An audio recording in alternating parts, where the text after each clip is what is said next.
After 2 years, a conversation with the President of the United States. Last evening in his office, Mr. Kennedy looked back at the first 2 years of his presidency and looked ahead. Talking with him for some 90 minutes were 3 White House correspondents: Bill Lawrence of ABC News, George Herman of CBS News, and Sander Van Oker of NBC News. Now on the CBS television network, an hour of that conversation, edited and recorded on videotape. As you look back upon your first 2 years in office, sir, has your experience in the office matched your expectations? You had studied a good deal the power of the presidency, the methods of its operation. How has this worked out as you saw it in advance? Well, in the first place, I think the problems are more difficult than I had imagined they were. Secondly, there's a limitation upon the ability of the United States to solve these problems. We are involved now in the Congo in a very difficult situation. We've been unable to secure an implementation of the policy which we've supported. We are involved in a good many other areas. We're trying to see if a solution can be found to the struggle between Pakistan and India, with whom we want to maintain friendly relations. Yet they're unable to come to an agreement. There is a limitation, in other words, upon the power of the United States to bring about solutions. I think our people get awfully impatient and maybe fatigued and tired and say, we've been carrying this burden for 17 years. Can we lay it down? We can't lay it down, and I don't see how we're going to lay it down in this century. So that I would say that the problems are more difficult than I imagined them to be.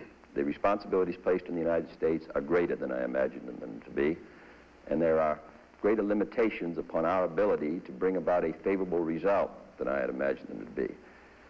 And I think that's probably true of anyone who becomes president, because there is such a difference between those who advise or speak or legislate and between the man who must select from the various alternatives proposed and say that this shall be the policy of the United States.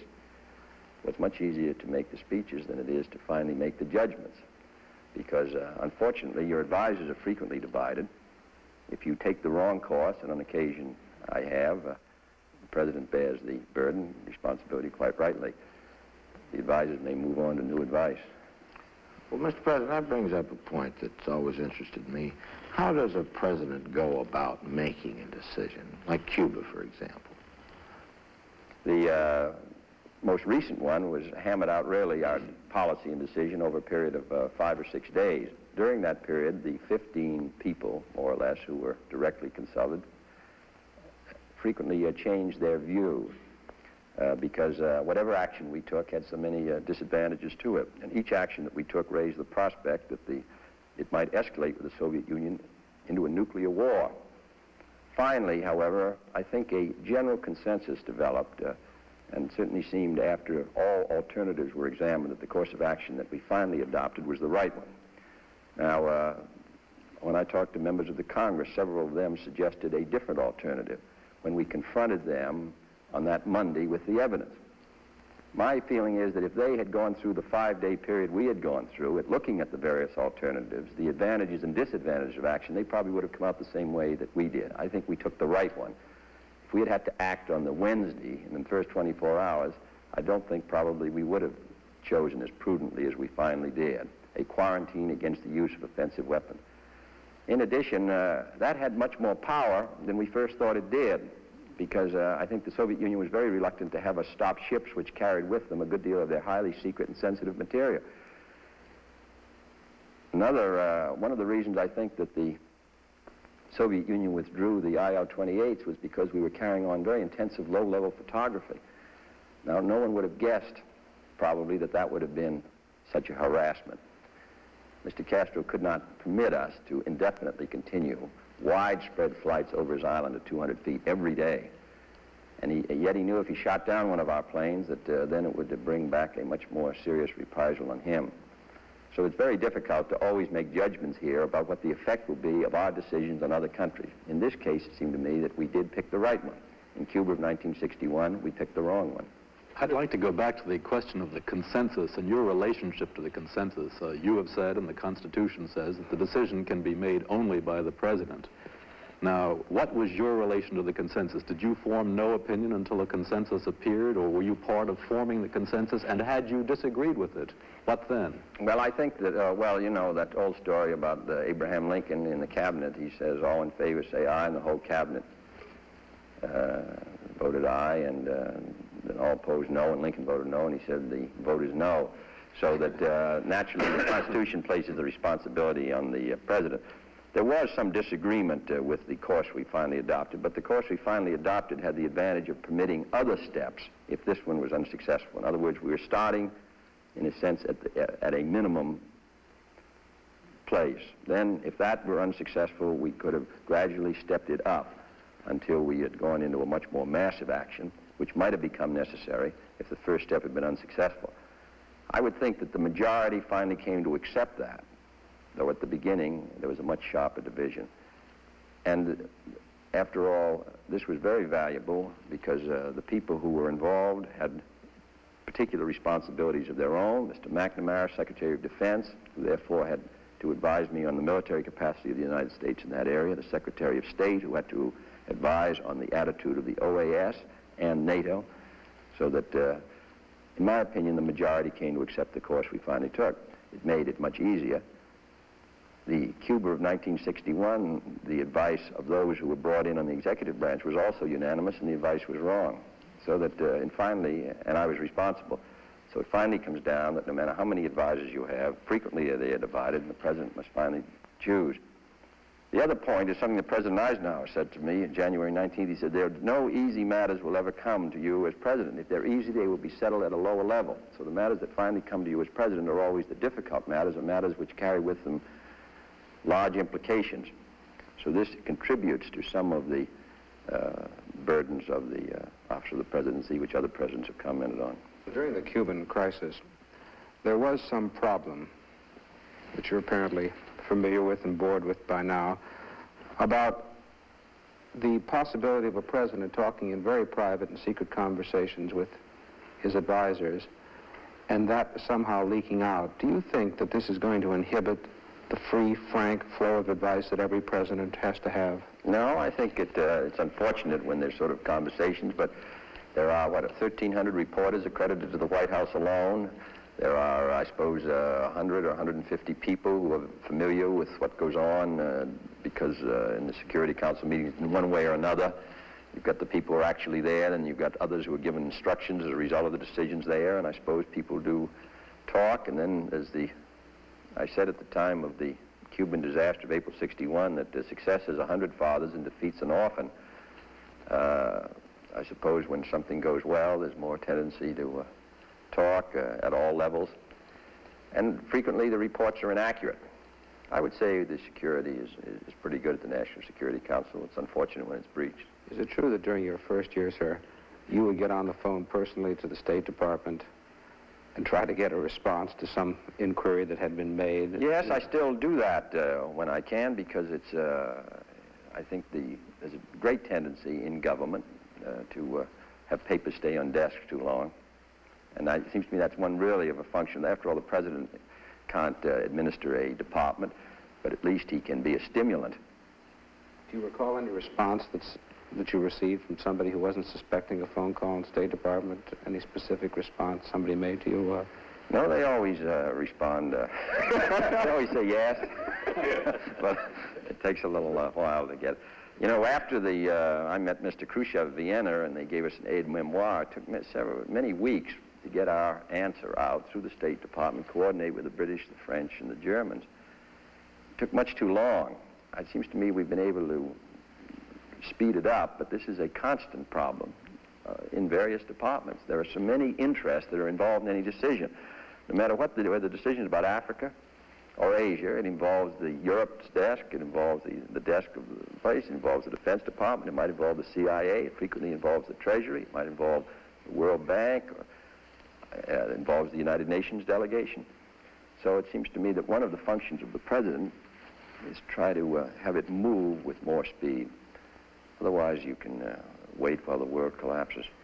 You once said that you were reading more and enjoying it less. Are you still as avid a newspaper reader, magazine I remember those of us who traveled with you on the campaign, a magazine wasn't safe around you. Oh, it is. No. I think it's invaluable, even though it may cause you it's never pleasant to be reading things frequently that are not agreeable news, but I would say that it's an invaluable arm of the presidency as a check, really, on what's going on in administration. And more things come to my attention that cause me either concern or give me information. So I would think that Mr. Khrushchev, operating a totalitarian system which has many advantages as far as being able to move in secret and all the rest, there's a terrific disadvantage not having the abrasive quality of the press applied to you daily to an administration. When you have, even though we never like it, and even though we don't, even though we wish they didn't write it, and even though we disapprove, there isn't any doubt that we couldn't do the job at all in a free society without a very, very active press. Now, on the other hand, the press has the responsibility not to distort things for political purposes, not to just take some news in order to prove a political point. Seems to me their obligation is to be as tough as they can on administration, but do it in a way which is directed towards getting as close to the truth as they can get, and not merely because of some political motivation. Mr. President, in the light of the election returns, which at the congressional level at least were certainly a defeat for the Republican hopes, how do you measure your chances for significant success domestically in the Congress just ahead? Well, I think we'll be in about the same position of the last 2 years. I think that, as I say, what we have that's controversial will be very closely contested. Did the complexion of the House change a little bit by these shifts due to I would say it's redistricting? slightly against us more than it was. We're not quite as good shape as we was for the last 2 years, but we're about where we were the last 2 years, which means every vote will be 3 or 4 votes either way, winning or losing. Do you have a very crucial vote at the outset on this Rules Committee fight again, do you think? And I hope that the Rules Committee is kept to its present number, because we can't function if it isn't. We might as well, we're through if we lose, if they try to change the rules. Nothing controversial in that case would come to the floor of the Congress. In other the whole words, program, in my opinion, would be emasculated. as a young congressman, sir, you voted to impose a 2-term limitation on presidents. Now that you've held the office for a while and also observed its effect on President Eisenhower's second term, would you repeat that vote even if the amendment did not apply to yourself? Yes, I would. I know the conditions were special in 47, but I think 8 years is enough. And I'm not sure that a president, if he's, in my case, if I were reelected, that you're at such a disadvantage. There aren't many jobs. That isn't the power of the presidency, patronage at all. They're filled in the first month. Most of those jobs belong to the members of the Congress anyway, so patronage isn't a factor. I think there are many other powers of the presidency that run in the second term as well as the first. well, Mr. President, on that point, The fact is, President Eisenhower has great influence today in the Republican Party and therefore in the country, and has great influence in foreign policy. He doesn't even hold office. In some ways, his influence is greater to some degree. So that, and the same is really true of also of President Truman, President Hoover.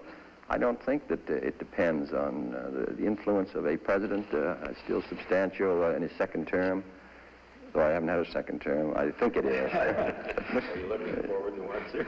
Mr. President, on that point, much of your program still remains to be passed by the Congress. There are some people who say that you either do it in the next 2 years or it won't be done should you be elected to a second term. Do you share that point of view?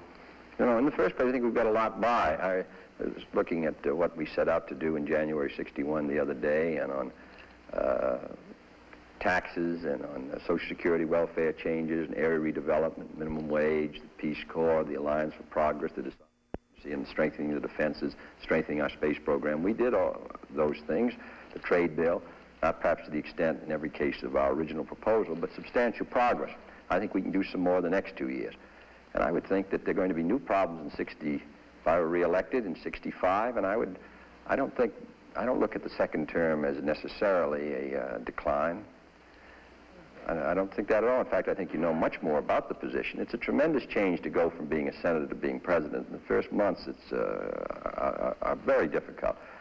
But I have no reason to believe that a president with the powers of this office and the responsibilities placed on it, if he has a judgment that some things need to be done, I think he can do it just as well the second time as the first, depending, of course, on the makeup of the Congress. The fact is, I think the Congress looks more powerful sitting here than it did when I was there in the Congress. But that's because when you're in Congress, you're one of 100 in the Senate or one of 435 in the House. So that the power is so divided. But from here, I look at a Congress, and I look at the collective power of the Congress, particularly the block action, which if it wants to, and it's a substantial power. Mr. President, power like charities, you know, it begins at home. And you seem to have one view of what we need to do at home, and Congress seems to have another view. A lot of money will be appropriated for defense and national security, but there's a certain reluctance to devote money to another form of capital investment, education, and other things like that at home. Is it purely a question of money, or is this religious thing really going to make it impossible for you to get the Education Act passed? Well, education, it's certainly the question of how the funds will be distributed and how they will be shared is one of the factors. The integration question is another matter which comes into it. I think that, you know, Thomas Jefferson once said to expect the people to be ignorant and free is to expect what never was and never will be. Here we're going to have twice as many people trying to go to college in 1970 as 1960. That means we have to build as many buildings in 10 years as we built the whole 160 years of our country's history.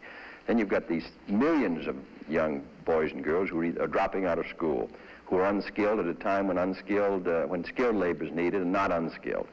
So we need money for vocational training to train them in skills, to retrain workers, to provide assistance funds for colleges, and then to provide assistance to those who are going to get doctorates, higher advanced in engineering, science, and mathematics. We have a severe shortage there, and yet we're asking for the space, defense, and all the rest. The Soviet Union is concentrating on this.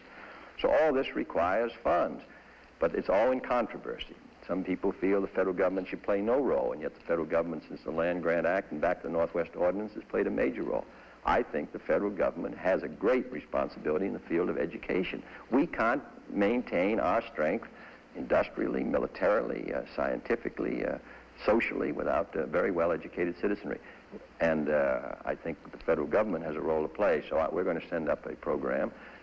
Unfortunately, because of the factors you mentioned and other reasons, we've come close to getting assistance to education passed, but we haven't been successful. Mr. President, is your problem of getting an education bill through this year made more difficult by the events in Oxford, Mississippi, and the use of federal troops there? Yes, I think so. Well, I think so. How will you combat this new? Well, as I say, we've got this is a case of where we've come very close. President Eisenhower came close. We came close once. We got a bill through the House, through the Senate, almost through the House. We didn't get it. And another time for higher education through the Senate, the House, and then failed. The conference failed. Now Oxford, Mississippi, which has made this whole question of the federal government and education more sensitive in some parts of the country. I suppose that's going to be a factor against us. I don't really know what other role they would expect the President of the United States to play. The court, made up of Southern judges, determined that it was according to the Constitution that Mr. Meredith go to the University of Mississippi. The governor of Mississippi opposed it, and there was rioting against Mr. Meredith, which endangered his life. We sent in marshals, and after all, 150 or 60 marshals were wounded one way or another out of 400 or 500, and at least 3/4 of the marshals were from the South themselves. And then we sent in troops when it appeared that the marshals were going to be overrun. I don't think that anybody who looks at the situation could think we could possibly do anything else. But on the other hand, I recognize that it's caused a lot of bitterness against me and against the national government in Mississippi and other parts. Though they expect me to carry out my oath, Constitution, and that's what we're going to do. But it does make it more difficult to pass an education bill. But I think we shouldn't penalize this great resource of our youth for all these reasons. Instead, we ought to do the job and get these schools built, these teachers compensated, and higher education available to all these boys and girls. And every time I drive around the country, that's all you see are 6 and 7 and 8 and 9-year-old children who are going to be pouring into our schools and colleges. And every governor will tell you that's his major problem, providing educational facilities. Well, the national government has a responsibility. If we could return for a moment to the subject of the President's responsibility in foreign affairs. Now, when some congressmen disagreed with your course of action over Cuba on that Monday, the responsibility you had by the Constitution was very clear. But in domestic matters where the responsibility is divided, how do you use the presidency, in Theodore Roosevelt's phrase, the bully pulpit, to move these men who really are kind of barons and sovereigns in their own right up there on the hill? Have you any way to move them toward a course of action which you think is imperative? Well, the Constitution and the development of the Congress all give advantage to delay. It's very easy to defeat a bill in the Congress. It's much more difficult to pass one. To go through a committee, say the Ways and Means Committee of the House, a subcommittee, get a majority vote, the full committee, get a majority vote, go to the Rules Committee and get a rule, go to the floor of the House and get a majority, start over again in the Senate, subcommittee and full committee, and in the Senate there is unlimited debate, so you can never bring a matter to a vote if there's enough determination on the part of the opponents, even if they're a minority, to go through the Senate with the bill, and then unanimously get a conference between the House and Senate to adjust the bill, or if one member objects, to have it go back through the Rules Committee, back through the Congress, and have this done on a controversial piece of legislation where powerful groups are opposing it. That's an extremely difficult task, so that the struggle for a president who has a program to move it through the Congress, particularly when the seniority system may place particular individuals in key positions who may be wholly unsympathetic to your program, maybe even though they're members of your own party in political opposition to the president. This is a struggle which every president who's tried to get a program through has had to deal with. After all, Franklin Roosevelt was elected by the largest majority in history in 1936, and he got his worst defeat a few months afterwards in the Supreme Court bill. So that they are two separate offices and two separate powers, the Congress and the presidency. There's bound to be conflict, but they must cooperate to the degree that's possible. But that's why no president's program is ever put in. The only time a president's program is put in quickly and easily is when the program is insignificant. But if it's significant and affects important interests and is controversial, therefore, then there's a fight, and then the president is never wholly successful. Well, Mr. President, which is the better part of wisdom? To take a bill that's completely emasculated, that you had great interest in, and accept it, or accept its defeat in the hope of building up public support for it at a later time? Oh, I would say, given the conditions you described, I think it would be better to accept the defeat. But that usually what has happened, and what has happened to us in the last 2 years, a good many of our bills passed in reasonable position. Not the way we sent them up, but after all, the Congress has its own will to and own feelings and its own judgment, and they are close to the people. The whole House of Representatives have just been elected, so that it's quite natural that they will have a different perspective than I may have. So I would say that what we ought to do is do the best we can. But if it's completely emasculated, then there's no sense in having the shadow of success and not the substance. Mr. President, in this exercise of presidential power, I think perhaps the best known case and the most widely talked about was your rollback of steel prices after they had been announced by the steel companies. Some people have suggested that in retrospect, perhaps you would not have acted so vigorously.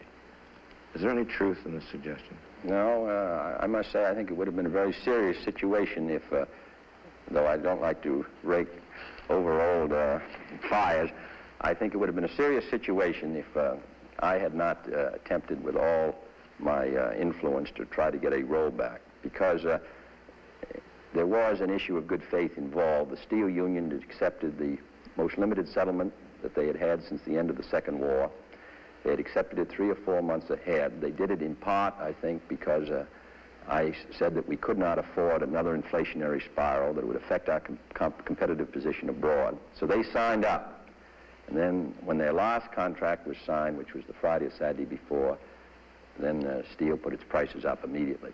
Well, it seemed to me that that was the question of good faith was involved, and that if I had not attempted, after asking the unions to accept a non-inflationary settlement, if I hadn't attempted to use my influence to have the companies hold their prices stable, I think the unions could have rightfully felt that they had been misled. In my opinion, it would have endangered the whole bargaining between labor and management, would have made it impossible for us to exert any influence from the public point of view in the future on these great labor management disputes which do affect the public interest. So I have no regrets. The fact is we were successful. Now, supposing we had tried and made a speech about it and then failed, I would have thought that would have been an awful setback to the office of the presidency. You know, I just think that looking back on it, I wouldn't change it at all. There's no sense in raising hell and then not being successful. There's no sense putting the office of the presidency on the line on an issue and then being defeated. Now, an unfortunate